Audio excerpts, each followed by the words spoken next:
ಪ್ರಸ್ತುತ ಭಾರತದ ಪ್ರಚಲಿತ ಸಾಮಾಜಿಕ ಸಮಸ್ಯೆಗಳು ಅನ್ನುವಂಥದ್ದು BA ಅಂತಿಮ ವರ್ಷ 6ನೇ ಸೆಮಿಸ್ಟರ್ಗೆ 8ನೇ ಪತ್ರಿಕೆ ಆಗಿರುವಂಥದ್ದು. So here we are trying to give you a brief picture about an information about practices of untouchability, ಅಸ್ಪೃಶ್ಯತೆಯ ಆಚರಣೆಗಳು ಅನ್ನುವಂಥದ್ದು. ಎಲ್ಲರಿಗೂ ತಿಳಿದಿರೋ ಹಾಗೆ ಶತಶತಮಾನಗಳಿಂದಲೂ ಭಾರತೀಯ ಸಮಾಜದಲ್ಲಿ ಅಸ್ಪೃಶ್ಯತೆ ಅನ್ನುವಂತಹ ಒಂದು ಅಮಾನವೀಯ ಆಚರಣೆ ಅಸ್ತಿತ್ವದಲ್ಲಿ ಇರುವಂಥದ್ದು ನಮಗೆಲ್ಲರಿಗೂ ಗೊತ್ತಿರುವಂಥದ್ದು. When we had Varna system in India, it was very flexible and social mobility was there, and people were very happy that they could change their positions in the society. As the caste system came into existence, it is rigid in nature, so there is an absolute absence of social mobility in the caste system, thereby untouchability took its existence. From there, the problems in the society started existing in the form of exploitation.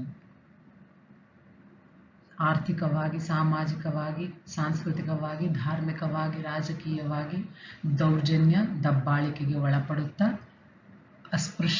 ಅಸ್ಪೃಶ್ಯರು ಇಂದಿಗೂ ತಮ್ಮ ಒಂದು ಜೀವನವನ್ನು ನಡೆಸಿಕೊಂಡು ಬರ್ತಾ ಇರುವಂತಹದ್ದು ಕುಗ್ರಾಮಗಳಲ್ಲಿ ನಾವು ಕಾಣಬಹುದು.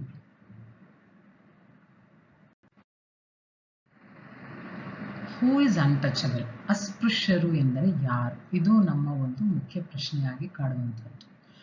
1931ರಲ್ಲಿ ನಡೆದಂತಹ ಜನಗಣತಿಯ ವರದಿಯಲ್ಲಿ ಕೆಲವು ಆಧಾರಗಳನ್ನು ಪಟ್ಟಿ ಮಾಡಿ ಆ ಆಧಾರಗಳಲ್ಲಿ ಒಳಪಡುವಂಥವರನ್ನ ಅಸ್ಪೃಶ್ಯರು ಅಂತ ಹೇಳಿರುವಂಥದ್ದು. ಅದನ್ನು 1955ರ ಶಾಸನ ಸಹ ಒಪ್ಪಿರುವಂಥದ್ದು.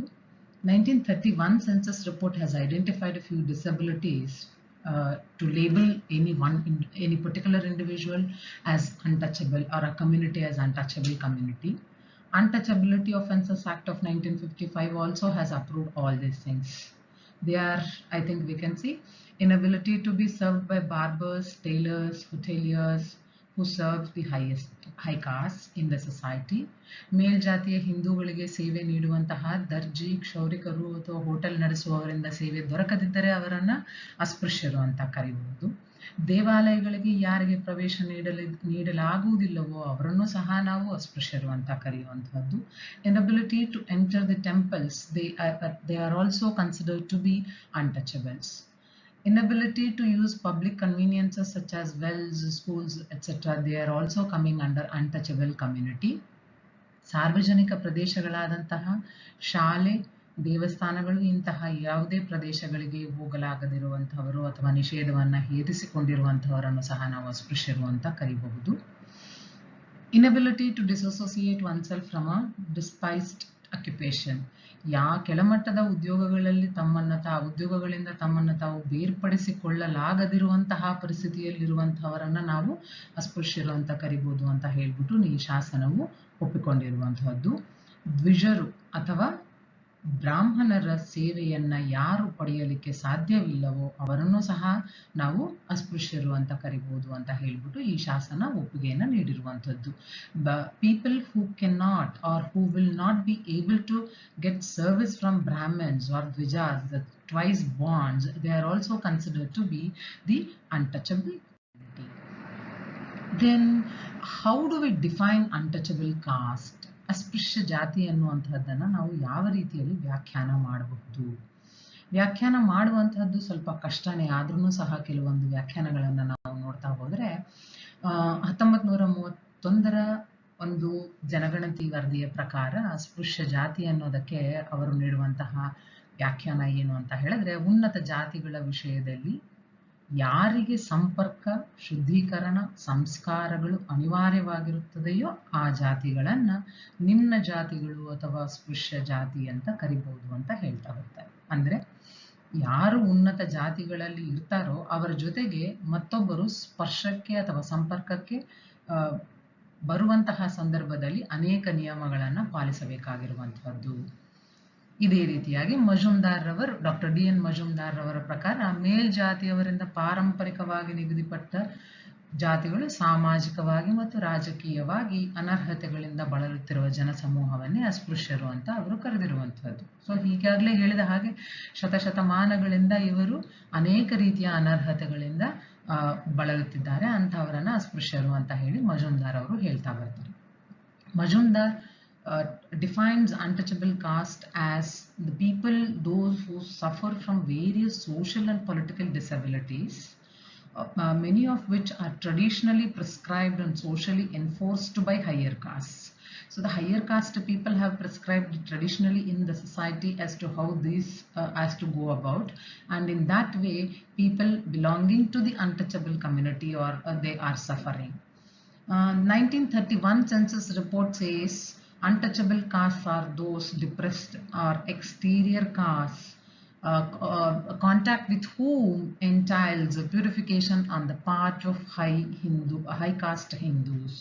In the case they come into contact with the upper caste people, the upper caste people go about with the purification process.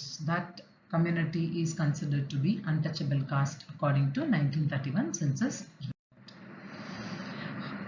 ಈ ಅಸ್ಪೃಶ್ಯ ಆಚರಣೆ ಅನ್ನುವಂಥದ್ದು ವಿವಿಧ ರೂಪಗಳಲ್ಲಿ ನಾವು ಕಾಣ್ತಾ ಬರಬಹುದು.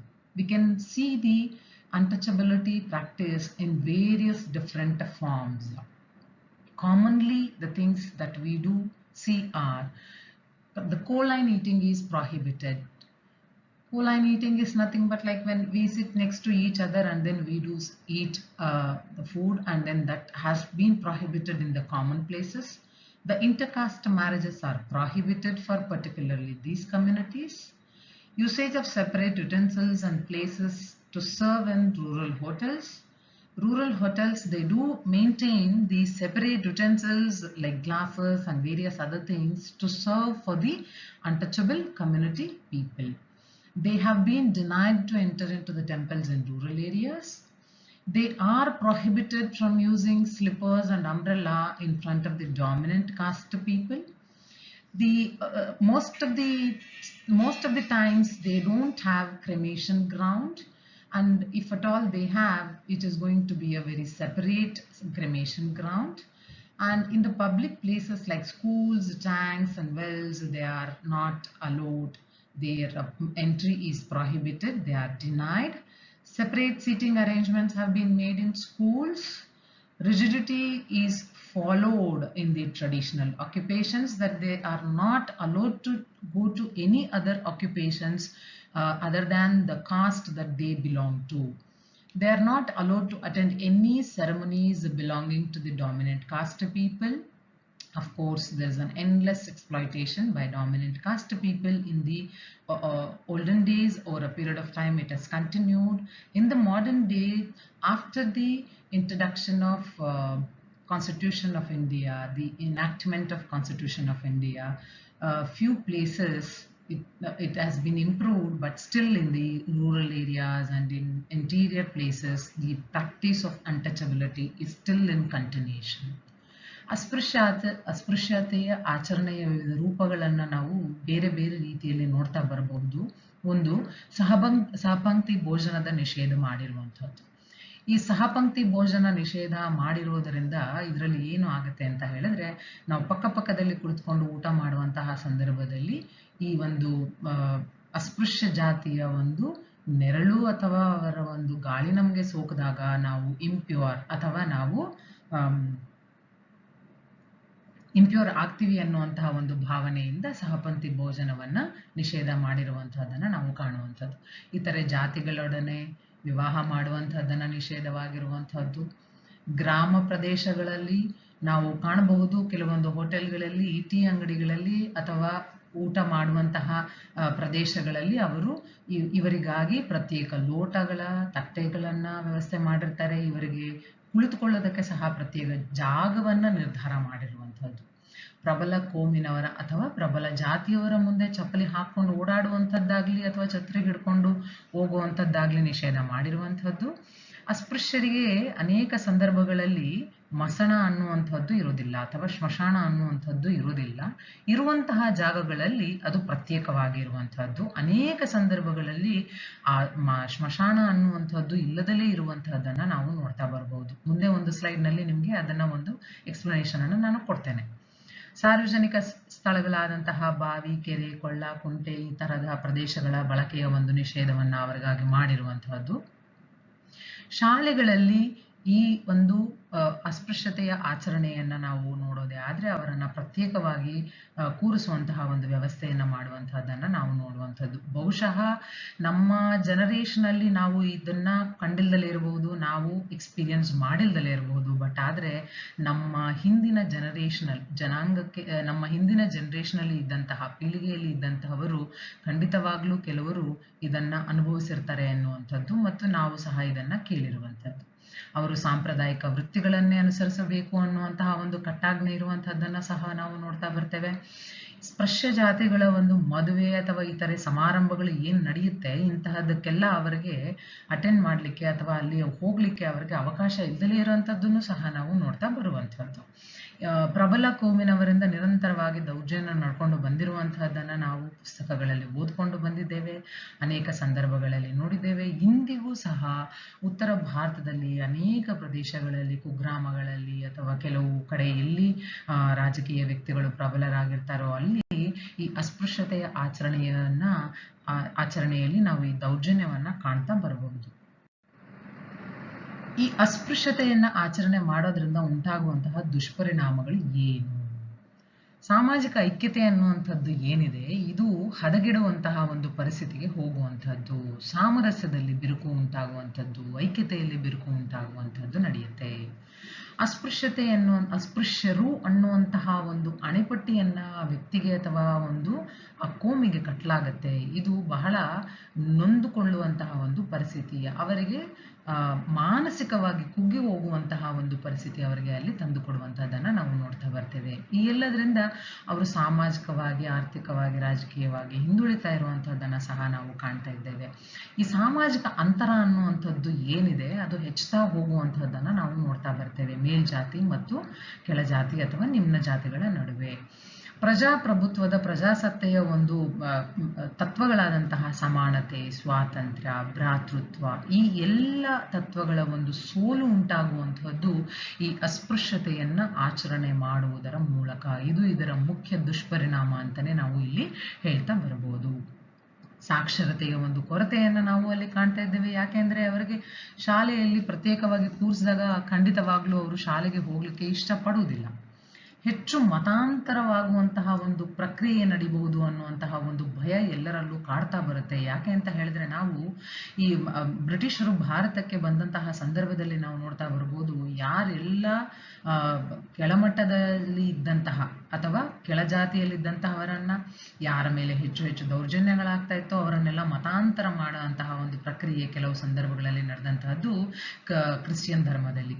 ಆ ಒಂದು ಮತಾಂತರ ಪ್ರಕ್ರಿಯೆ ಈಗ ಬೇರೆ ಯಾವುದೇ ಧರ್ಮಗಳಿಗೆ ಆಗಬಹುದೇನೋ ಅನ್ನುವಂತಹ ಒಂದು ಭಯ ಇಲ್ಲಿ ನಮ್ಗೆ ಹೆಚ್ಚು ಹೆಚ್ಚು ಕಾಡ್ತಾ ಬರುವಂತಹದ್ದು. ಅಸ್ಪೃಶ್ಯರು ಅಂತ ಹಣೆಪಟ್ಟಿ ಆಗ್ಲೇ ನಾನು ಹೇಳಿದೆ, ಮಾನಸಿಕವಾಗಿ ಅವರಿಗೆ ಕೀಳರಿಮೆಯ ಭಾವನೆ ಉಂಟಾಗಬಹುದು. ಮಾನಸಿಕವಾಗಿ ಅವರು ನಾವು ದಾಸ್ಯರಾಗ್ತಾ ಇದ್ದೀವಿ ಅನ್ನುವಂತಹ ಒಂದು ಭಾವನೆ ಅವರಲ್ಲಿ ಹೆಚ್ಚಾಗಿ ಬರ್ತಾ ಬರಬಹುದು. ಸಮಾಜ ಹೋಳಾಗುವಂತಹ ಒಂದು ಪರಿಸ್ಥಿತಿ ಹೆಚ್ಚು ಹೆಚ್ಚು ಸೃಷ್ಟಿಯಾಗ್ತಾ ಬರುವಂಥದ್ದು. ರಾಷ್ಟ್ರೀಯ ಭದ್ರತೆಗೆ ಧಕ್ಕೆ ಬರ್ತಾ ಹೋಗುತ್ತೆ. ಬೇರೆ ಯಾರೇ ಆಗಲಿ ಇಲ್ಲಿ ನಮ್ಮನ್ನ ಆಳೋದಕ್ಕೆ ಪ್ರಯತ್ನ ಮಾಡುವಂತಹದ್ದು ಖಂಡಿತವಾಗ್ಲೂ ಸಾಧ್ಯತೆಗಳು ಹೆಚ್ಚಾಗುವಂಥದ್ದು. The evil effects of untouchability we can try to understand in the form of the particular community has been labeled as they are untouchables. This is going to make them feel more inferior, and then they feel that they are slaves to other communities, etc. And then there is always a fear of increase in the religious conversion. They are socially, economically, politically remaining backward day by day. Lot of social distance is increasing between high and low caste communities in Indian society. The main democratic principles like equality, liberty, fraternity, they have been a greater failure if at all the untouchability is going to be in practice. There is a lack of education to the people belonging to this particular community. And then there is a hindrance to national security, and then definitely if this practice continues, there is going to be a creation of segregated society. We used to see in the olden days like how it was divided into various communities, and then the communities used to get served and then used to give the service. That may continue in future if the untouchability practice is going to be in continuation. Now we'll try to understand the few disabilities